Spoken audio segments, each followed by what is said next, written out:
The Galactic Council's xenobiology lab fell silent as Dr. Zixthar held up the small glass bottle. Inside, a amber liquid sloshed gently, innocuous in appearance yet containing something that had sent shockwaves through the entire scientific community. This, the Velcarian scientist announced to the assembled delegates, is what humans call whiskey. Ambassador Krelon of the Centauri Collective leaned forward, her three eyes narrowing with concern. "And you're certain of your findings?" "Absolutely certain." Dr. Zixthar's manipulator appendages trembled slightly as he accessed his datapad. Humans regularly consume ethanol, a neurotoxin, voluntarily. For pleasure. A wave of shocked chittering and gasps rippled through the chamber. The Draxian delegate, whose species was renowned for their extreme caution regarding toxins, rose from his seat. "Impossible. No sentient species would deliberately poison themselves. Your equipment must be malfunctioning." "I thought the same," Dr. Zixthar admitted. "I ran the test 17 times. I even had the human delegation confirm it themselves. They laughed." He paused, letting that disturbing detail sink in. "They laughed and offered me something called tequila to try." The Galactic Council had encountered humanity 3 cycles ago, when their small fleet had stumbled into Velcarian space. The humans had been friendly, curious, and surprisingly adaptable to galactic society. They'd shared their technology, their art, their music, but it was during a diplomatic dinner that Ambassador Krelon had first witnessed what she initially believed to be an assassination attempt. A human diplomat had raised a glass of clear liquid, announced something about good health, and consumed the entire contents.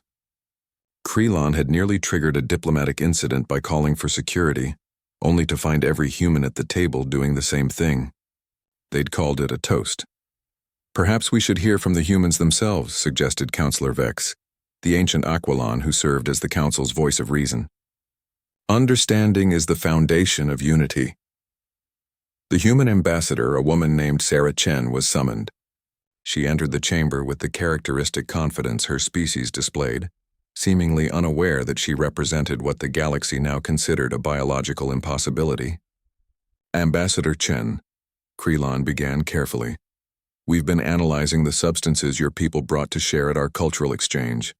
We're concerned." Sarah's eyebrows rose. "Concerned about what?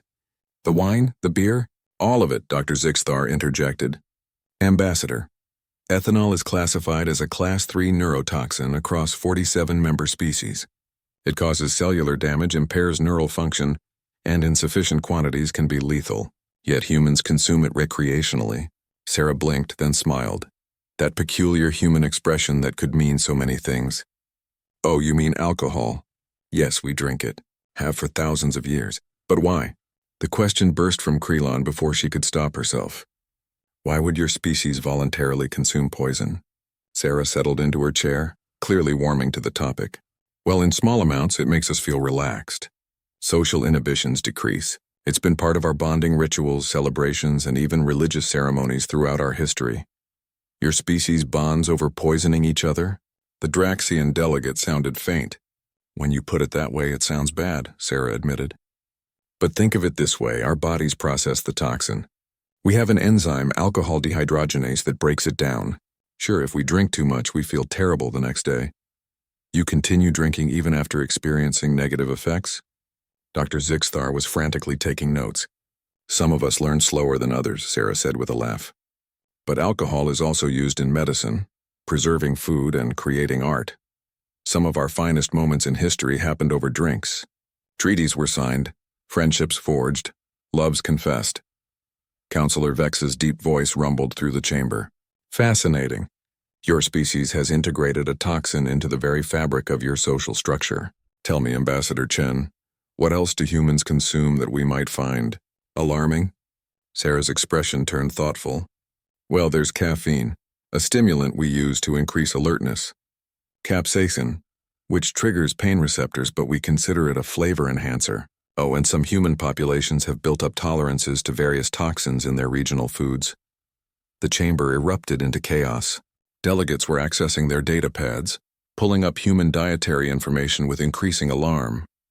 Words like ghost pepper and fugu and kasumarzu were being thrown around with mounting horror. "How?" Krelon finally managed. Did your species survive long enough to develop space travel? Sarah grinned, and there was something simultaneously unsettling and admirable in that expression. We're stubborn and curious, and honestly, we probably tried eating or drinking everything at least once to see what would happen.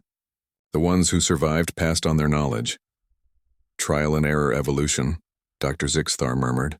Their trial and error evolved for toxin resistance. We prefer to think of it as adventurous, Sarah corrected. Look, I understand this seems strange to you, but humans have always pushed boundaries, tested limits. Yes, we drank poison for fun. We also climbed mountains because they were there, crossed oceans to see what was on the other side, and eventually reached for the stars because we wondered what was out there. She stood, addressing the entire council. Maybe our relationship with alcohol explains something fundamental about humanity.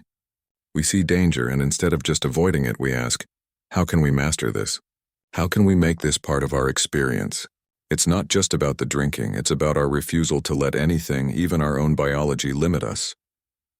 The silence that followed was profound. Finally, Counselor Vex spoke. The humans may poison themselves for recreation, but they've also demonstrated remarkable resilience and adaptability. Perhaps there is wisdom in their approach we have yet to understand.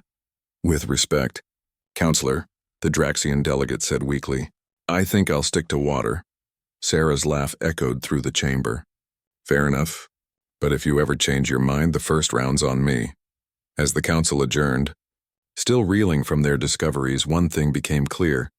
Humanity's presence in the galaxy was going to be far more interesting and concerning than anyone had anticipated.